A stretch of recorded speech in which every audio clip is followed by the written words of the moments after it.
Have you ever reached the end of summer and started thinking about what comes next? Maybe you're already making lists in your head. What do I need to accomplish? What should I be doing? What do I need to change?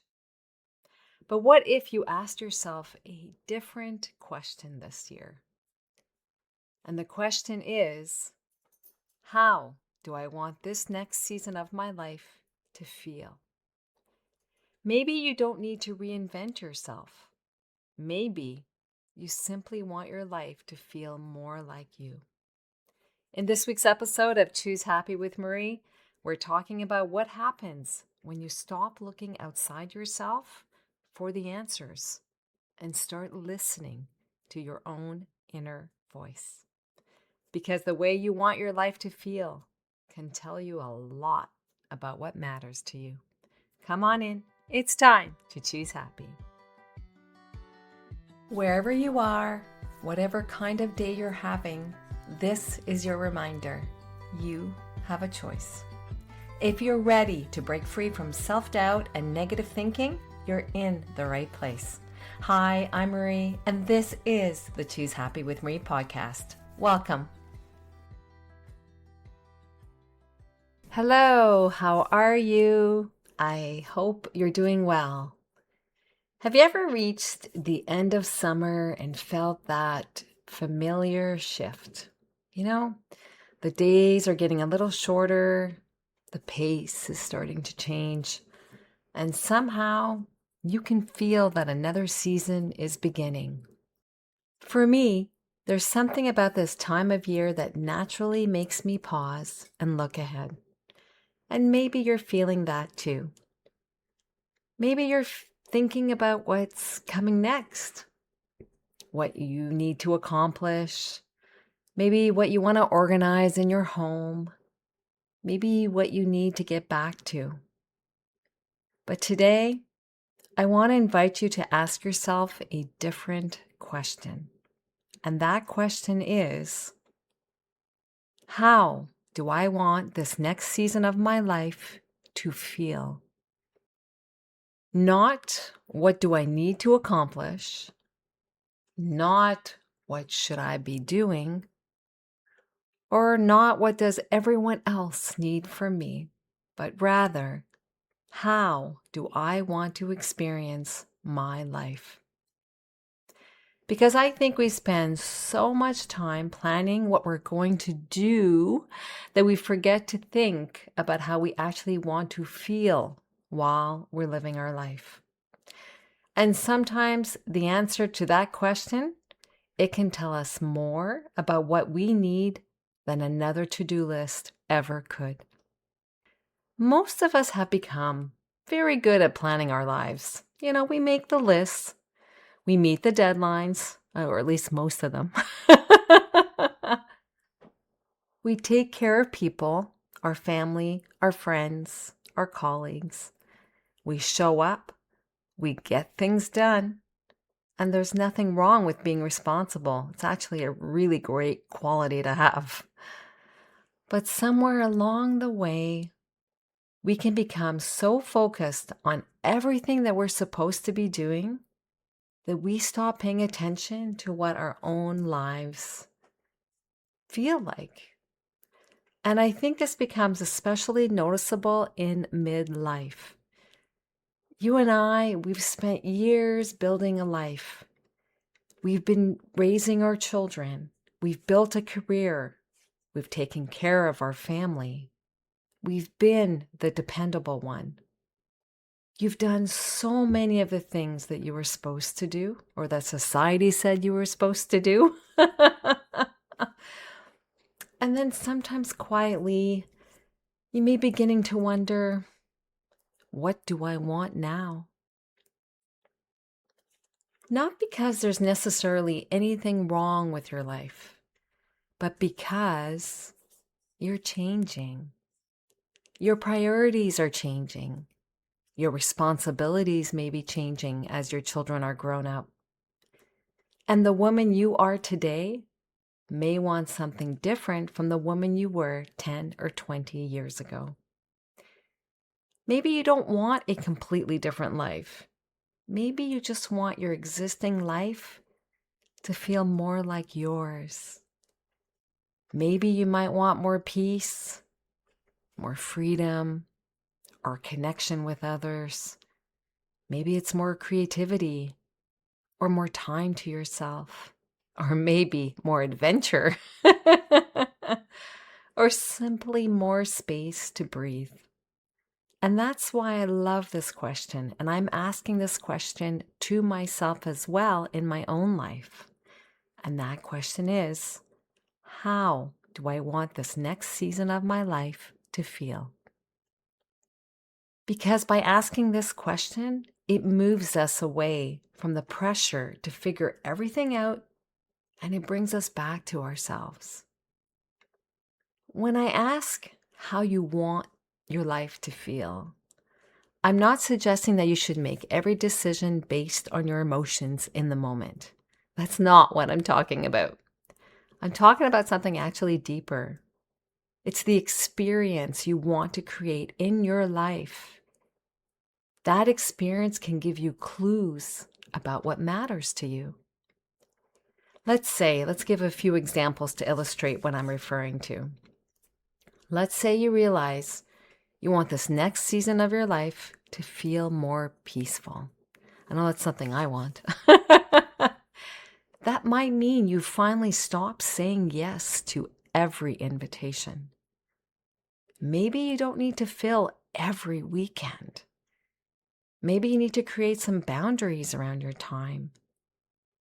Maybe peaceful means giving yourself permission to have an afternoon with absolutely nothing scheduled. Imagine that. Or maybe you realize you want to feel more connected with others. That might mean reaching out to an old friend or having dinner with someone you love instead of only texting with them. Or making more time for the relationships that actually nourish you.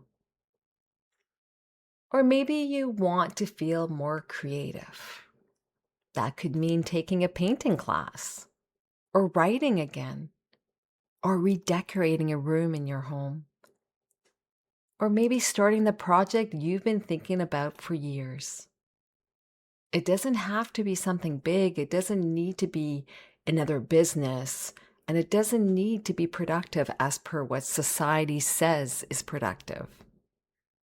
Maybe you simply want to make something because making things makes you feel like yourself. Or maybe you may want to feel more confident. And that might not mean getting a promotion or accomplishing something impressive. Maybe confidence means finally keeping a promise that you've made to yourself. Going for that walk you said you would take. Or speaking up when something doesn't feel right. Or maybe it's making a decision without asking 5 other people what they think. Or trusting your gut instead of talking yourself out of what you already know. Do you see what happens? The feeling becomes information. It gives you the clues. And that's an important part of self-trust. Because when you listen to yourself, you don't always get a 10-step plan. Sometimes you get a feeling. It's a nudge. It's a quiet knowing. It's a sense that something matters. Or maybe it's a sense that something no longer fits. And immediately, instead of dismissing it, what if you could become curious about it? What if you listened? And this is where I think everything we've been talking about lately comes together. If you've been following the show and the previous episodes that have led to this one. Because creating a life that feels like yours doesn't begin with having all the answers. It begins with hearing yourself again. Listening to that quiet voice inside you paying attention to what matters to you now. And then that's when self-trust can be nurtured, because believing that what you're hearing is worth listening to, that is self-trust. Recognizing that your wants matter. Your feelings are information. You don't need someone else to tell you what is right for you. And when you begin to trust yourself, you know what happens? You can start choosing yourself. Not in a selfish way. That's not what we're here for. But in a way that honors who you are and the life you want to live. And that's how you begin to create a life that actually feels like yours. Not through one big decision, but through the small choices you make over and over again every day that bring your life into greater alignment with who you are. So you first start to hear yourself, trust what you're hearing, choose yourself, and start creating the life that feels like yours. That's the journey. And you don't have to figure it all out today. You just have to be willing to listen. Listen to yourself and trust what you hear enough to take the next step. So before we finish today, I want to give you a little space to think about this. So if you can, take a deep breath and imagine yourself on December 31st. The year is coming to an end. You're looking back at these final months of the year, and instead of thinking about everything you accomplished or didn't accomplish, imagine looking back and asking yourself one question, and that is, how did I show up for myself? Maybe you can imagine yourself saying, I finally started listening to myself. Or maybe it's, I stopped saying yes when I really meant no. Maybe it's, I made time for something that mattered to me. Or maybe it's, I trusted my gut. Or it's, I stopped waiting for someone else to give me permission. Or maybe it's, I made myself a priority. Or maybe your answer will be something completely different. There is no right answer. Only the answer that you hear from yourself. So here's the one question I want you to sit with.